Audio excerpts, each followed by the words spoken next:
Número 10. Faraón Sekenenretao II. Sekenenretao II no es el gobernante egipcio más famoso que jamás haya existido, pero puede que haya tenido la peor muerte de todas. Sekenenretao II gobernó el sur de Egipto desde 1558 hasta 1553 a.C. Su gobierno coincidió con la ocupación del norte de Egipto por parte del pueblo Hyksos, un grupo que invadió desde el Levante. Esta fue una época muy inestable para el antiguo Egipto. El reino del norte, gobernado por extranjeros invasores, exigió tributo del verdadero rey egipcio del sur. Sekenenretao II estaba tan furioso por las demandas que se rebeló contra el rey Hyksos. Si hay que creer en las leyendas, la guerra comenzó a causa de unos hipopótamos. El rey Hyksos se quejó del ruido de los hipopótamos del estanque sagrado de Tebas y exigió que se destruyera el estanque. Este fue un insulto terrible para el pueblo egipcio y puede haber sido lo que empujó al faraón exiliado a actuar. Sin embargo, los siguientes pasos que dio el faraón resultaron en su propia muerte y el brutal asesinato de su hijo y sucesor, Kamose. Ambos murieron en batalla luchando contra los invasores, pero aunque los faraones perdieron la vida, su pueblo logró ganar la guerra. Después de la muerte del hijo de Sekenenretao II, su consorte, Aotep I, se convirtió en reina regente, y en la última instancia, ella fue la responsable de asegurar la victoria del pueblo egipcio. La tumba del faraón fue descubierta por los arqueólogos en 1886, y una de las primeras cosas que notaron sobre su esqueleto fue que tenía un agujero en el cráneo. El consenso general fue que murió en batalla o asesinado durante un golpe de estado. La momia apestaba tanto cuando desenvolvieron los vendajes que los arqueólogos asumieron que el terrible trabajo de embalsamamiento se había realizado en el campo de batalla. Usando lo último en tecnología de rayos X, los científicos finalmente han aprendido el verdadero destino del faraón. Sekenenretao II sufrió una muerte brutal. Tenía un gran corte en la frente por un hacha o un golpe de espada. También fue golpeado en la cara por encima del ojo derecho con un hacha. Además de ello, tenía otros cortes en la nariz y había evidencia de que lo habían golpeado con un objeto contundente. Los investigadores dicen que el faraón recibió casi una docena de golpes diferentes en la cara con espadas y hachas. Zahar Salim de la Universidad del Cairo sugiere que el último golpe mortal provino de una lanza atravesada en la base de su cráneo. Y ahora, número 9. Pero primero es hora de agradecer. Gracias a todos nuestros nuevos suscriptores por ver el video y apoyar a este canal. Si aún no te has suscrito, asegúrate de suscribirte al canal para ver más videos como este. Número 9. Benito Mussolini. Benito Mussolini tomó el poder en Italia y lo convirtió en un estado fascista a principios de la década de 1920. Él tuvo una gran visión de reformar el Imperio Romano y convertirse en la reencarnación de Julio César. Se convirtió en el primer ministro de Italia en 1922 y pronto se alió con la Alemania nazi y Adolfo Hitler. Pero el Imperio Romano había estado muerto durante mucho tiempo y el poder de Italia después de la Primera Guerra Mundial se había desplomado. Mussolini pronto descubrió que su ejército italiano estaba seriamente superado por el resto del mundo y nunca podría haber ganado una guerra contra Europa por su propia cuenta. Entonces él confió completamente en Hitler para su apoyo. Cuando las cosas comenzaron a desplomarse en 1943, el pueblo italiano ya estaba harto. Luego, en julio de ese mismo año, los aliados bombardearon Sicilia y Roma. Esto llevó al alto mando italiano, con el permiso del rey Víctor Emanuel III, a capturar a Mussolini y ponerlo en arresto domiciliario. Después de eso, fue expulsado de su asiento de poder, pero su historia no había terminado. En septiembre de 1943, los paracaidistas nazis sacaron a Mussolini de la estación de esquí donde estaba detenido. Posteriormente, Hitler instaló rápidamente a Mussolini como líder de la República Social de Italia. Y si todo hubiera ido según lo planeado, Mussolini se habría convertido en el dictador de Italia. Pero los nazis estaban perdiendo el control rápidamente, y en abril de 1945, los nazis iniciaron negociaciones para una rendición incondicional. Cuando Mussolini se enteró de lo que estaba pasando, se puso furioso. Salió enojado por su palacio en Milán, se subió a su auto deportivo Alfa Romeo y se alejó con su joven amante sentada en el asiento del pasajero. Mussolini sabía que su fin se acercaba rápidamente, por lo que trató de escapar. Él y un pequeño séquito intentaron huir a través de la frontera hacia Suiza, pero antes de que lo lograran, fueron capturados. Los últimos momentos del líder fascista de Italia fueron el 28 de abril de 1945. 45 y transcurrieron en medio de la agitación. Él y su amante fueron arrojados a la parte trasera de un camión y llevados al pequeño pueblo de Giulino de Misegra. Allí Mussolini fue atado a un poste y él y su amante fueron asesinados por un pelotón de fusilamiento. El pueblo italiano estaba tan disgustado con él que descendieron sobre su cadáver como carroñeros y lo golpearon hasta que quedó irreconocible. Luego la multitud de lugareños enojados colgó su cuerpo por los pies y lo puso costado a una estación de servicio. Número 8. Rey Carlos I. El rey Carlos I no fue el hombre más valiente que jamás haya existido. No era particularmente valiente o digno, pero la forma en que encontró su fin fue la primera para un monarca británico y una señal de lo que vendría. Carlos I solo se convirtió en rey porque su hermano Henry murió de fiebre tifoidea en 1612. Él era un niño tímido e inseguro y no tenía mucho carisma. Carlos I también tenía un ligero impedimento en el habla, posiblemente por endogamia, pero a pesar de todas sus debilidades, fue coronado rey el 2 de febrero de 1626 y al año anterior se había casado con Henrietta María de Francia, uniendo dos países en santo matrimonio. La pareja entonces pasaría a tener 9 hijos. Carlos I puede no haber sido un tipo particularmente malo, pero él no sabía cómo trabajar con la gente. Los historiadores dicen que fue un buen padre puerta cerrada y un esposo amoroso, pero se ganó enemigos en el parlamento porque no confiaba en nadie excepto en su esposa. Incluso nunca se permitió siquiera considerar los puntos de vista de los líderes opuestos, y como resultado, Carlos I se volvió impopular. Lo que pasaba con Inglaterra durante el siglo XVII era que la familia real estaba perdiendo poder. Los parlamentarios se hacían cada vez más fuertes a medida que Inglaterra se acercaba a la democracia. Y esto no le cayó nada bien a Carlos I, porque los reyes habían gobernado las tierras durante siglos. La familia real creía en el derecho divino de los reyes a gobernar, pero estas personas creían en sus corazones que los reyes eran elegidos por Dios para gobernar a las masas, y pensaron que nadie más que Dios podría forzar el juicio sobre ellos. Carlos I pudo haber evitado el desastre si hubiera trabajado con los parlamentarios, pero en cambio fue a la guerra contra el genio militar Oliver Cromwell. Fue una guerra civil por definición y el conflicto más sangriento jamás librado en el suelo inglés. El ejército realista fue derrotado en la batalla de Naseby en junio de 1645. Siguieron algunos combates hasta 1649, pero el punto de inflexión de la guerra se decidió en Naseby. Carlos I fue encarcelado, pero escapó brevemente, solo para ser capturado nuevamente. Se le dieron todas las oportunidades para arrepentirse y negociar la paz, pero él se negó. Entonces, al final, Carlos I perdió la cabeza el 30 de enero de 1649. Fue declarado culpable de intentar mantener un poder tiránico e ilimitado. También fue declarado culpable de traicionar las libertades del pueblo, y frente a una audiencia en Buckingham House de Whitehall Road en Londres, Carlos I conoció a su verdugo.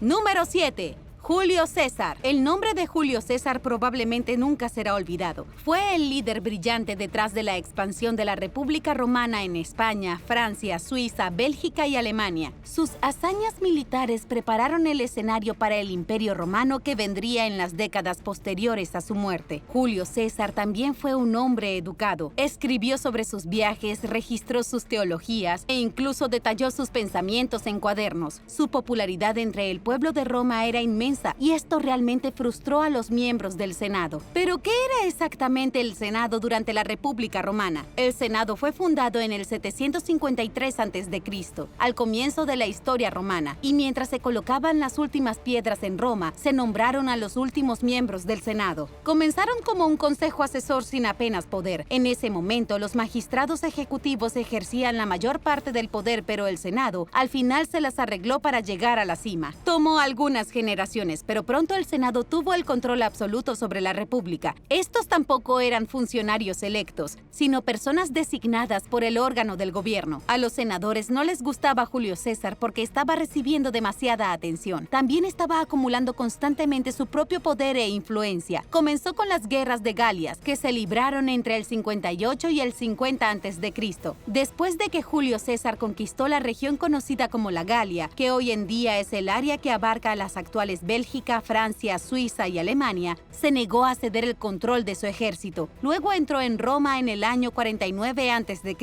como un hombre con su propia fuerza de combate personal y sumió a Roma en el caos. Más adelante, en el 44 a.C., fue nombrado dictador a perpetuidad. Pronto quedó muy claro para el Senado que Julio César nunca iba a renunciar al poder. También apareció dispuesto a purgar Roma de los tediosos senadores y sus juegos. Entonces, el 15 de marzo del año 44 a.C., los senadores contraatacaron. Entre 60 y 70 senadores rodearon a Julio César con cuchillos y lo apuñalaron más de 20 veces. Pero incluso con la muerte de Julio César, el Senado había perdido su poder y pronto se volvieron tan irrelevantes como los dinosaurios cuando la República se derrumbó.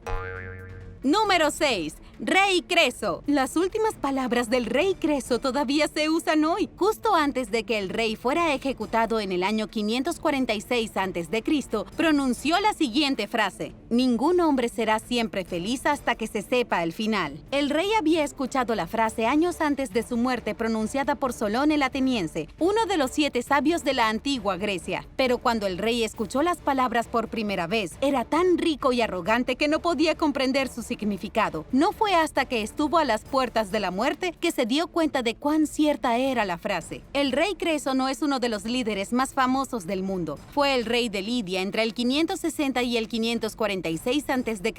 Conquistó la mayor parte del continente griego en Asia Menor y gobernó la mayor parte de Anatolia. Disfrutó de una riqueza sin precedentes y tenía todo lo que podía desear en bandeja de plata. Sin embargo, su vida terminó en tristeza. El primer golpe para Creso fue cuando sus 2 amados hijos perecieron en un accidente de caza. Luego su reino fue asediado por el imperio persa y su rey Ciro II. Los lidios formaron una alianza con Babilonia y Egipto y también se acercaron a Esparta para ver si enviarían tropas para ayudarlos en el conflicto. Pero cuando Ciro II atacó Sardis, no llegó ninguna ayuda. El rey Creso fue luego capturado y sentenciado a ser quemado vivo. Cuenta la leyenda que mientras ardía en la pira, gritó cuán acertado había sido Solón el Ateniense sobre la vida. Recitó las últimas palabras por las que todavía es famoso. Y es aquí donde la historia se vuelve un poco turbia. Algunos relatos dicen que murió allí en el fuego, pero otros afirman que los dioses se lo llevaron y sintieron lástima por él. Todavía hay una versión de la historia que dice que Ciro II estaba tan conmovido por el discurso que perdonó a Creso y se convirtieron en mejores amigos. Número 5. Emperador Wang Mang. En el año 23, el ejército imperial chino fue derrotado. Un total de 420,000 soldados fueron golpeados por las fuerzas rebeldes. Las últimas tropas disponibles eran convictos sacados de las cárceles locales, pero en lugar de luchar, todos huyeron al bosque. Esto dejó a la gran capital de China, Chang'an, abierta al ataque, por lo que los rebeldes rompieron las defensas de la ciudad y asaltaron el complejo privado del emperador. Este fue un mal día para el emperador Wang Mang. Con su ejército de 500,000 de soldados derrotados y su palacio saqueado, se sentó en lo profundo del interior del edificio y esperó a morir. El emperador había pasado los últimos 20 años tratando de transformar China para mejor. Al menos esa era la forma en que él lo veía. Pero si les hubieras preguntado a los rebeldes qué pensaban, habrían dicho que el emperador era un maníaco. Y tal vez tenían razón. Cuando los rebeldes finalmente se abrieron paso hasta el último escondite dentro del Endless Palace, se encontraron con una escena. El emperador se había rodeado de magos y mujeres desnudas. Estaba escondido en un harén imperial, rodeado de unas 100 de sus esclavas, pero esto no detuvo a los enojados rebeldes, quienes lo despedazaron miembro por miembro. Le quitaron la cabeza y separaron el resto de su cuerpo para que los soldados pudieran conservar partes de su cuerpo como recuerdos. Un soldado incluso le cortó la lengua y se la comió para tratar de absorber los poderes del rey. Tal vez te estés preguntando por qué los rebeldes estaban tan enojados. Bueno,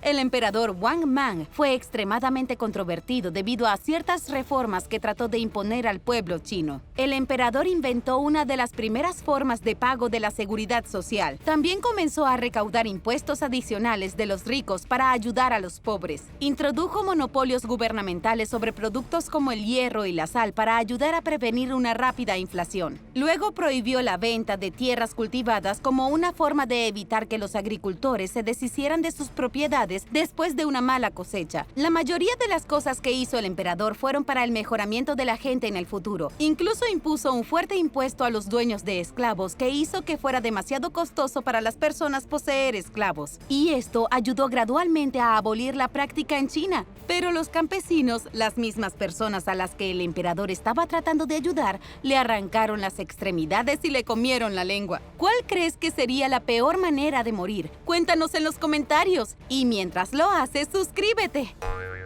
Número 4. Emperador Atahualpa. El último emperador del Imperio Inca fue condenado a muerte el 26 de julio de 1533. Su nombre era Atahualpa y su único delito fue tratar de proteger a su pueblo. Los españoles, dirigidos por Francisco Pizarro, vieron al emperador y su influencia como una amenaza, así que lo capturaron y lo tuvieron cautivo durante 9 meses. Pero cerca del final del 9º mes, comenzó a circular un rumor de un ejército en camino. El ejército supuestamente estaba compuesto por 200,000 hombres y 30,000 caníbales salvajes. Esto asustó mucho a los españoles y así Pizarro tomó la decisión de que Atahualpa debía morir. Los españoles querían quemarlo como un hereje. Después de todo, eran fanáticos cristianos y hasta el último inca era un hereje ante sus ojos. Pero cuando el emperador Atahualpa fue atado a un poste y la realidad de ser quemado vivo se hundió, de repente se volvió religioso. Después de esto se convirtió al cristianismo y se dejó bautizar. Y en lugar de ser quemado vivo, Francisco Pizarro permitió que el emperador fuera estrangulado hasta la muerte. Enseguida el español dejó su cuerpo desnudo en el patio para que todos sus seguidores lo vieran.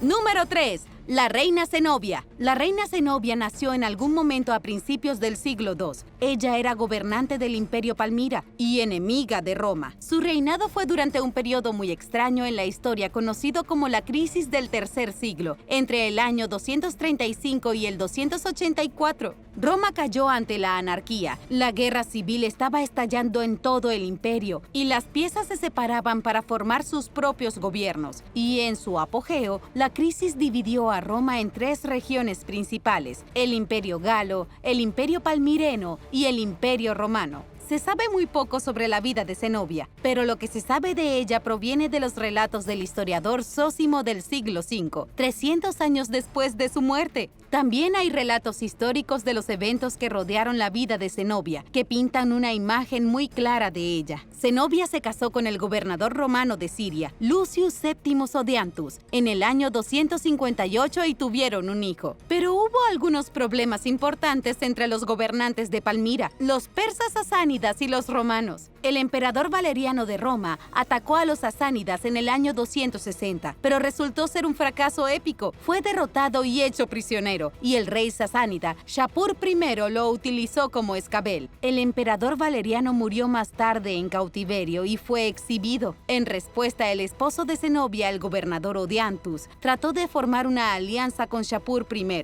Quería unirse a los persas para derribar a Roma, pero Shapur se negó. El esposo de Zenobia luego usó el ejército de Palmira para hacer retroceder a los persas y obtener el control total de la región. Y para el 261 tenía suficiente poder como para separarse de Roma y establecer su propio imperio. Pero unos años más tarde, este fue asesinado por su propio sobrino durante una discusión. Fue entonces cuando Zenobia se convirtió en reina regente. Su hijo aún era menor de edad, por lo que ella gobernó en su lugar y continuó con los principios de su difunto esposo de forjar un imperio más grande. Zenobia soñaba con su hijo pequeño sentado en el trono de Roma. Pero las cosas nunca siempre salen como los reyes y las reinas esperan. La reina Zenobia fue finalmente derrotada por el nuevo emperador de Roma, Aureliano. Fue brutalmente derrotada en el 272 y fue capturada. No está muy claro qué exactamente sucedió después de eso, pero los historiadores escribieron que tuvo un final extremadamente desagradable. Para dar un ejemplo de la reina conspiradora, Aureliano tal vez la hizo desfilar por las calles de Roma y luego la ahogó en un río. Pero hay tantas historias diferentes que los historiadores aún no saben cuál es la verdadera. Zenobia se convirtió en una figura tan legendaria en el mundo antiguo que fue el centro de historias y leyendas durante siglos. Incluso Catalina la Grande, en el siglo XVIII, se comparó con la reina Zenobia.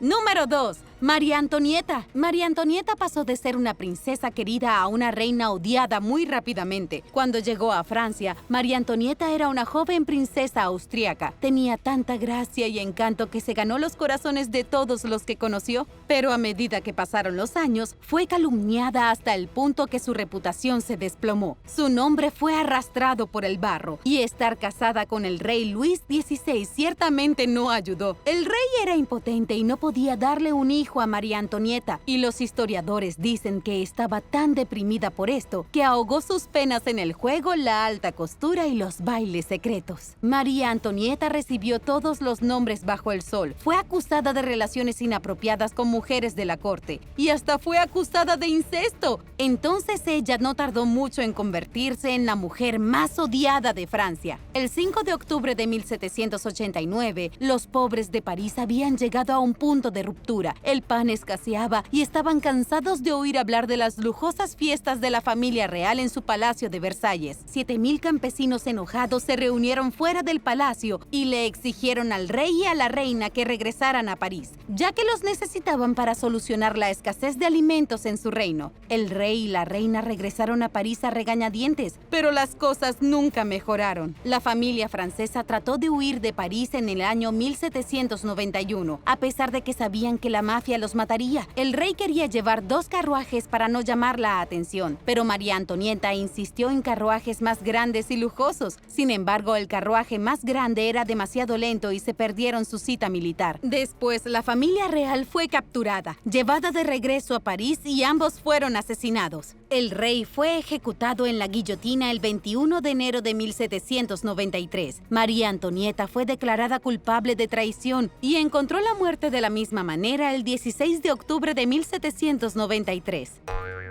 Número 1. Capitán Kidd. William Kidd no era el típico capitán pirata, no era un líder de ladrones y sinvergüenzas. William nació como un hombre corriente en Escocia a finales del siglo XVII. Más tarde, a la edad de 45 años, se convirtió en capitán de barco y viajó a Nueva York en el año 1690. La mayor parte de la vida de William fue bastante normal. Estaba casado y trabajaba para las colonias americanas luchando contra los corsarios enemigos. Y en 1695, el gobernador de Nueva York encargó a William que defendiera a los barcos ingleses de los piratas mientras navegaban por el Mar Rojo. El enredo del capitán Kidd con la piratería comenzó con la captura del Quebec Merchant en febrero de 1698. Era un barco indio que navegaba bajo un paso francés. El capitán Kidd capturó el barco, que estaba lleno de oro y joyas. El barco también tenía un cargamento de seda, azúcar y un montón de armas. Nadie estaba seguro de lo que estaba haciendo el capitán. Se suponía que estaba trabajando para las colonias, pero William Kidd parecía haber cambiado de opinión repentinamente y en su lugar se convirtió en pirata. La sospecha de que se había convertido en pirata se confirmó cuando el capitán Kidd navegó a Madagascar y visitó la ciudad pirata de St. Mary's para vender su tesoro. El capitán creía que el haber capturado el barco, el Quebec Merchant, era un premio legítimo por su trabajo. Él trató de limpiar su nombre regresando a Nueva York y entregándose voluntariamente a las autoridades coloniales, pero lo despreciaron absolutamente. Luego William fue llevado a Londres y fue juzgado en 1701. Tuvo que enfrentar 5 cargos de piratería y un cargo de asesinato. Fue declarado culpable de todos los cargos y sentenciado a la horca el 23 de mayo de ese mismo año. Pobre William, ni siquiera se había dado cuenta de que era un pirata. Fue colgado frente a una audiencia y asesinado. Gracias por ver el video. ¿Cuál de estos líderes famosos crees que tuvo el peor final? Haznos saber tus pensamientos en los comentarios a continuación. Y si te gustó este video, asegúrate de darle me gusta y suscribirte al canal. Y nos vemos en el próximo video. ¡Adiós!